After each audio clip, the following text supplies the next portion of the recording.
సిటీలో ప్లాట్ కొనండి. ఫ్యూచర్ లో మీరు కోటీశ్వర్లుగా మారే అవకాశం కోసం వెంటనే మాకు కాల్ చేయండి.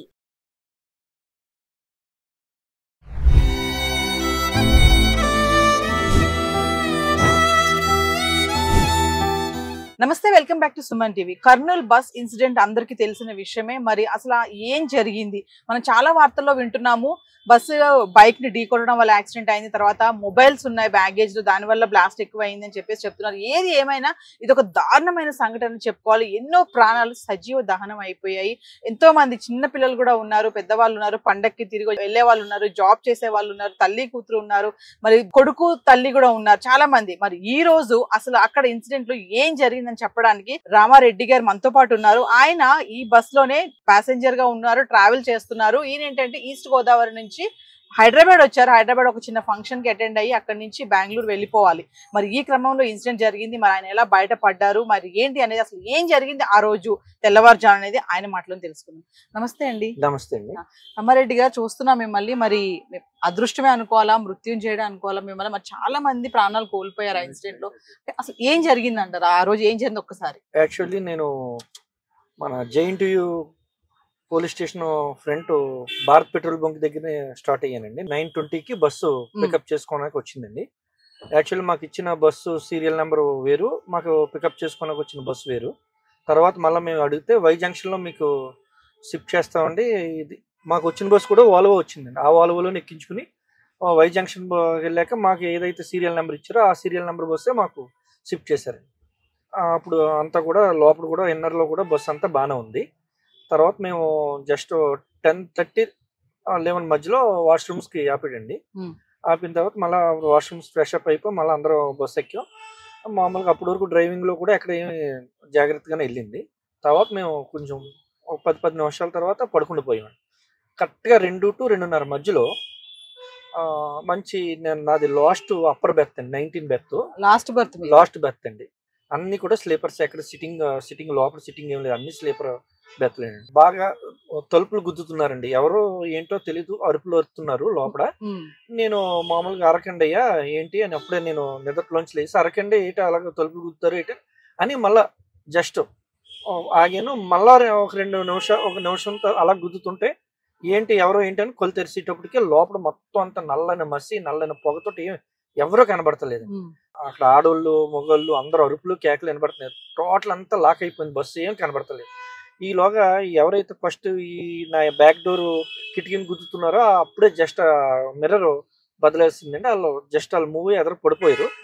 నన్ను ఎవరు లాగారో తెలియదు, నన్ను ఎవరు పట్టుకులాగారు. నేను అప్పటి నుంచి కిందకి నేను బ్యాక్ సైడ్ పడిపోగానే నాకు ఈ హెడ్కి మొత్తం ఇంజురీ అయిందండి. నెక్స్ట్ ముక్కులోంచి మొత్తం టోటల్ మోకాల దగ్గర కూడా మొత్తం టోటల్ అంతా బ్లడ్ తోటి కింద పడిపోయి నాకేం స్పృహ ఎవరు లాగారో కూడా తెలియదు, ఎవరో మాకు తెలియదు అండి. అసలు ఎవరైతే లాగారు. అయిన తర్వాత అది యాక్చువల్లీ అదే టైంలో వర్షం కూడా పడుతుంది. ఆ వర్షంలో చేతుల్లో కూడా బ్లడ్ కనబడుతున్న ఒక 2 నిమిషాలు ఏం అర్థం అవ్వలేదు. జస్ట్ మళ్ళీ కళ్ళు తెరిచి కొద్ది స్పృహ వచ్చి కళ్ళు తెరిచి టయానికి ఆల్రెడీ ఫ్రంట్ అంతా బస్ కాలిపోతుంది, ఇంకా మంటలు బాగా కాలిపోతున్నాయి. డ్రైవర్ మరి వీళ్ళెవరు మీకు హెల్పర్స్ అక్కడ రాలేదు? అక్కడ ఎవరో మాకు కనబడలేదండి. ఈ మంటలో బస్ కాలిపోతుంతో పాటు పేలుతుందండి, బస్సు పేలుతుంది. అసలు తెలియని పెద్ద బాధ మాకు. ఆ టెన్షన్ ఏంటంటే పేలిపోతుంది. చుట్టూ అటు ఇటు ట్రాఫిక్ కూడా ఆగిపోయి ఎవరాల్లో వెహికల్స్ ఏంటి, లారీలు ఏంటి, బస్సులు ఏంటి అన్ని ఆపేసి ఎవరికాల డ్రైవర్లు అందరూ జనాలు వెనక్కి పారిపోతున్నారండి. అదే ఆ ప్లేస్ లో ఎక్కడ అవుతుంది. ఈలోగా ఈ మధ్యలో కాయలు అందరూ పైకి ఎగిరి ఆ పాట్స్ అన్ని కూడా మళ్ళీ మా మీద పడుతున్నాయండి. ఇంకా మాకేం అక్కడ ఎవరో లేక మేము ఏం చేసాం, ఆ వర్షంలోనే కాళ్ళు ఏమో దెబ్బలు తగిలేసిన మూలం నెగలేకపోతున్నాం. ఒకళ్ళు దేక్కుంటా ఒక 200-300 మీటర్స్ వరకు పాక్కుంటే వెళ్ళిపోయాం. జస్ట్ ఫుట్పాత్ లాంటి తెచ్చి వస్తే కూర్చుని కొద్దిగా ఇన్నోవా వాళ్ళు ఎవరు ఉంటే సరే ఇలాగా మాకు కొద్దిగా అంబులెన్స్ ఫోన్ చేయండి అంటే, అంబులెన్స్ అవసరం లేదమ్మా, మేము డ్రాప్ చేస్తాం, కర్నూలు ఇక్కడ దగ్గరే, కర్నూలులోను డ్రాప్ చేస్తాం అని చెప్పి ఇమ్మీడియట్లీ మాకు వర్షంతో తడుతూ ఉన్న వాళ్ళ మా ముగ్గురిని వాళ్ళు డ్రాప్ చేసి వెళ్ళారు. అంతే తప్ప మీ కళ్ళ ముందే డెడ్ బాడీస్ ఎగిరడము పడడం చాలా ఇంకా ఆ పరిస్థితి మనకి ఎవరొచ్చో మళ్ళా మనం గుర్తు తెచ్చుకుని అది బాధ అనేది అసలు బాధపడకూడదండి, చూడకూడదు కూడా, అలాంటి చూడకూడదు. ఇంకా భగవంతుడే మమ్మల్ని కాపాడాడు, బయట పడేసాడు అంతే. అంటే ఒకసారి చెప్పండి రామారెడ్డి గారు, అంటే ఆ బస్సు ఏ బస్ మీరు వేమూరి వేమూరి కావేరి బస్, కావేరి ట్రావెల్, అంటే బస్ డ్రైవర్ గానా క్లీనర్ గానా అక్కడ ఎవరు లేరు అసలు. చుట్టుపక్కల మాకు ఎవరు కనబడలేదు. ఎవరైతే మేము పడ్డామో నా తర్వాత కూడా నా మీద ఎవరో పడ్డారు, తర్వాత అతను కనబడలేదు. లాస్ట్ మేము ముగ్గురే మిగిలే ఉండు. ఆ ఫస్ట్ పడిన ముగ్గురు అలా దేక్కుంటే వెళ్ళేటప్పటికి ఫ్రంట్ కి కొద్దిగా 300 మీటర్లు వెళ్ళేటప్పుడు ఒక ఇన్నోవా వాళ్ళని రిక్వెస్ట్ చేసుకుంటే వాళ్ళు ఇమీడియట్లీ అంబులెన్స్ వద్దని చెప్పి వాళ్ళే తీసుకెళ్ళి డ్రాప్ చేసి వెళ్ళిపోయారు. రామారెడ్డి గారు ఒక క్వశ్చన్ చెప్పండి, మరి మీ కుటుంబ సభ్యులకి వెంటనే ఇది మీరు కాల్ చేయడము అసలు చెప్పలేదు మేడం. 6:30 వరకు మమ్మల్ని హాస్పిటల్లో పెట్టి మేము అందులోంచి బయటకు వచ్చేటప్పుడు 6:30 అయింది మేడం. అప్పుడు నెమ్మదిగా ఒకసారి ఫోన్ చేసి ఇలాగ బస్సు కొద్దిగా ఇబ్బంది అయింది అంటే, అప్పుడు కాలిందని కూడా చెప్పలేదు, ఏం చెప్పలేదు. బస్సు ప్రాబ్లం వచ్చి ఆగిపోతే మళ్ళీ రిటర్న్ నేను హైదరాబాద్ వెళ్ళిపోతున్నాను అని చెప్పాను.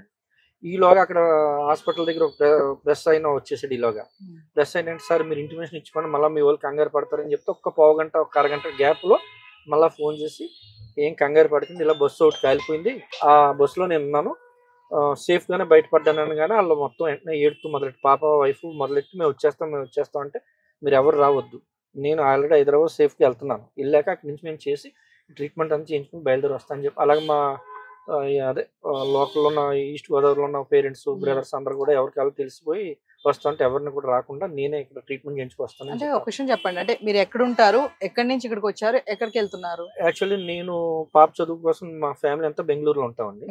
ఒక 10 days బ్యాక్ నేను హైదరాబాద్ అదే ఈస్ట్ గోదావరి వెళ్ళి అక్కడి నుంచి హైదరాబాద్ వెళ్ళి హైదరాబాద్ బావగారి ఇంటికి వచ్చాను. బావగారి ఇంటి దగ్గర చూసుకుని నేను తెల్లారితే నాది బర్త్డే అండి. నేను 24th నా బర్త్డే అని ఇక్కడ నుంచి బయలుదేరాను. బయలుదేరేటప్పుడు సిచ్యువేషన్ రాత్రి తెల్లారగట్ల. మనము ఇలాంటి ఇన్సిడెంట్స్ మనం టీవీలో వార్తల్లో చూస్తూ ఉంటాం, వింటూ ఉంటాం కదా, మామూలుగా సినిమాలో కూడా చూస్తూ ఉంటాం. మరి మీరు ఇన్సిడెంట్ ప్రత్యక్ష కళ్ళతో మీరు చూశారు, మళ్ళీ బయటపడ్డారు, అంటే ఇది అదృష్టమే అనుకోవాలా, మరి దేవుడే కాపాడా మిమ్మల్ని మృత్యుంజయుడు అనుకోవాలా? అంతమంది అంటే 41 మంది ప్రయాణం చేస్తున్నటువంటి తోటి ప్రయాణికులలో మీరు ఒకరు. ఈరోజు లాస్ట్ బర్త్ లో ఉన్న మీరు బయట ఎలా పడ్డారో కూడా మీకు తెలియని పరిస్థితి, ఆల్రెడీ మీకు కూడా దెబ్బలు తగిలాయి. అంటే ఓవరాల్ గా ఏం చెప్పాలనుకుంటున్నారు ఒక్కసారి? అంటే నేను ఈవేళ ఈ సిచ్యువేషన్ జరిగింది, ఈ యాక్సిడెంట్లు అయినాయి అనే మాట చెప్తలేదు.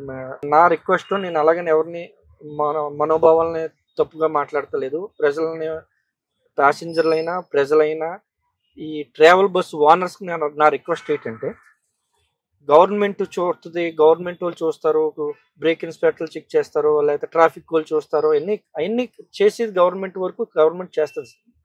కానీ నా ఒక్క రిక్వెస్ట్, తప్పుగా మాత్రం మీరు ఎవరో భావించొద్దు. Private bus owners, travel bus ఓనర్స్కి నా రిక్వెస్ట్ ఏంటంటే, వాళ్ళ ఫ్యామిలీని ఎక్కడికైనా తీసుకొచ్చేటప్పుడు ఎంత జాగ్రత్తగా వాళ్ళ ఫ్యామిలీని డ్రైవర్లు ఇచ్చి అలాగే లేకపోతే వాళ్ళన్న వెళ్ళి తీసుకొస్తున్నారు, అలాగే మీ బస్సుల యొక్క ప్రతి ప్యాసింజర్ మీ ఫ్యామిలీ అనుకుని మీరు ప్రతిరోజు బస్సులు చెక్ చేసి అంత టైం మీకు ఉండకపోవచ్చు, ఉండదు కూడా. ప్రతిరోజు బస్సులు చెక్ చేసుకునే టైం ఒక 10 రోజులకో 15 రోజులకో ఇలా ఎవరు క్లీనరో, ఎవరు డ్రైవరు, ఎవరు ఏంటి అనేది డిపార్ట్మెంట్లు చూస్తే, ప్రభుత్వాలు చూస్తాయి. కానీ మీరు కూడా దయ్యుంచి నా రిక్వెస్ట్, అలాగే మిమ్మల్ని ఓనర్స్ని ఎవరిని నేను తప్పడతలేదు, మీరు కూడా ఒక 10 రోజులకు ఒకసారి వెళ్ళి ఆ బస్సు కండిషన్ ఎలా ఉంది, డ్రైవర్స్ ఎవరు, కండక్టర్లు అదే క్లీనర్స్ ఎవరు అన్ని చెక్ చేసుకుని మీ బస్సులో ఎక్కి ప్రతి ప్యాసింజర్ మీ ఫ్యామిలీ అనుకుని వాళ్ళ సేఫ్ కూడా ఇంటికి వెళ్ళే వరకు కూడా మీరు కూడా కొద్దిగా అబ్జర్వేషన్ లో పెట్టి డ్రైవర్స్ నన్నా క్లీనర్స్ నన్నా ఎలా ఉంది, ఈ బస్సు ఎలా ఉంది అనేది కొద్దిగా చెక్ చేసుకుని కొద్దిగా ప్రమాదాలు ఇలాంటివి జరగకుండా కొద్దిగా తగ్గుతాయని నా కోరిక, అంతేనా. అలాగే నా ఎవరిని నేను తప్పడతలేదు. అలాగే గవర్నమెంట్ని ఈ రోజు ఇవాళ ఇది అయ్యింది కదా, గవర్నమెంట్ వాళ్ళు చూడలేదు, గవర్నమెంట్ వాళ్ళు తప్పు, లేకపోతే ట్రాఫిక్ వాళ్ళు తప్పు, వాళ్ళది కూడా తప్పలేదు. ఎంతవరకు ఎవరు చేయవలసింది అంత మనం కూడా కొద్దిగా చేంజ్ అయ్యి మనం కూడా బాధ్యత నేనే ఉంది. నేను ఇప్పుడు ఏదో వెళ్ళిపోవాలని అర్జెంట్గా నేను బస్సు ఎక్కుతున్నాను, ఎక్కేటప్పుడు నాకు ఆ బస్సులోంచి ఏమన్నా అవుద్దని ఇప్పుడు అనుకోలేదు. అవుద్దని ఉద్దేశంతో ముందర ఎక్కడెక్కడ ఏమని అనేది బయట ఏం జరగలేనప్పుడు మాత్రం నేను ఇలా పుడిపోగానే అలా లగ తీసేయాలి, అలా కొట్టేయాలని చెప్తారు. కానీ అక్కడ సిచ్యువేషన్ అది ఉండదు, ఆ టైంలో ఏం తెలియదు. అందువల్ల ముందర నుంచే బస్సు ఎక్కగానే ఫస్ట్ ఒక 2-3 నిమిషాలు లేదా ఒక 5 నిమిషాలు అబ్జర్వేషన్ అంతా కూడా ఏంటనేది కొద్దిగా మీరు ఇప్పుడు ఫ్లైట్ ఎక్కుతున్నప్పుడు ఫ్లైట్ లో వాళ్ళు అనౌన్స్ చేస్తున్నారు, అలాగా కొద్ది బస్సు ఎక్కినప్పుడు అనౌన్స్మెంట్ అక్కడ టీవీలో ఉంటున్నాయి లోపల, లేకపోతే ఎవరొకరు ఇవన్నీ ఇలాగ ఒకసారి అనేది. అంటే ఇప్పుడు ఈ సిచ్యువేషన్ జరిగింది కాబట్టి ఇలా నేను చెప్తలేదు, మామూలుగా కంటిన్యూగా ఇలా కూడా కంటిన్యూ చేసుకుంటే అందరూ బాగుంటాం. అందరూ సురక్షితంగా ఉంటాం నాకు. ఒక విషయం చెప్పండి రమారెడ్డి గారు, అయితే బ్యాగేజ్ లో చాలా మొబైల్స్ ఉన్నాయి, 400 మొబైల్స్, కొత్త మొబైల్స్ ఉన్నాయి. దానివల్లే ఈ పేలుడు బాగా జరిగింది, దానివల్ల మంటలు బాగా రేగాయని చెప్తున్నారు. మరి లగేజ్ పెట్టేటప్పుడు ఖచ్చితంగా ప్యాసింజర్స్ లగేజ్ కింద పెడతారు కదా, అంటే మీరు అలా పెట్టినప్పుడు కానీ మీరు ఏమన్నా గ్రహించారా పెద్ద మొత్తాలు? లేదు, నేను లగేజ్ పైన పెట్టలేదమ్మా. ఒకటి ల్యాప్టాప్ ఒకటి ఉంది, నెక్స్ట్ షూస్ బ్యాగ్ ఒకటి ఉంది, బట్టల బ్యాగ్ ఒకటి ఉంది. అందువల్ల నేను కింద వరకు నేను చూడలేదు. యాక్చువల్లీ ఇది సిచ్యువేషన్ అయిన తర్వాత మాకైతే ఫస్ట్ ఏం తెలియదు.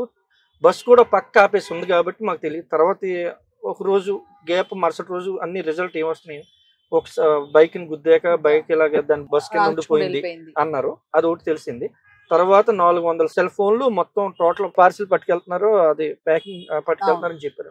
అవన్నీ చూసాక నాకు ఆ రోజు పేలుతుంది ఏంటి బస్సు అనేది నాకు అప్పుడు అర్థమైంది. కింద ఈ సెల్స్ బ్యాటరీస్ గట్రా ఉన్న మూలనే ఎంత పేలింది అనేది అప్పుడు తెలిసిందమ్మా. అయితే ఒక్క విషయం అయితే చెప్తున్నారండి, ఏంటంటే మీ కళ్ళ ముందు మీ తోటి ప్రయాణికులందరూ కూడా సజీవ దహనం అయిపోయారు. ఆ బస్సు, ఆ పొగ మేము చూసాము, మీరు కళ్ళారా చూసారు. మీరు అంటే ఒక్కసారి అంటే మీకు మళ్ళీ ఒక జన్మ వచ్చినట్టే, పునర్జన్మే అనుకోవచ్చేమో దీన్ని.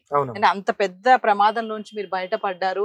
మరి సుమన్ టీవీతో అక్కడ ఆ రోజు ఏం జరిగింది ఏంటి అనేది షేర్ చేసుకున్నారు. నేను అడగగానే, కాల్ చేయగానే మీరు నాకు ఓకే చెప్పడము, మాట్లాడడము, మరి మీరు కూడా తొందరగా కోలుకోవాలని కూడా మేము అందరం కోరుకుంటున్నాము.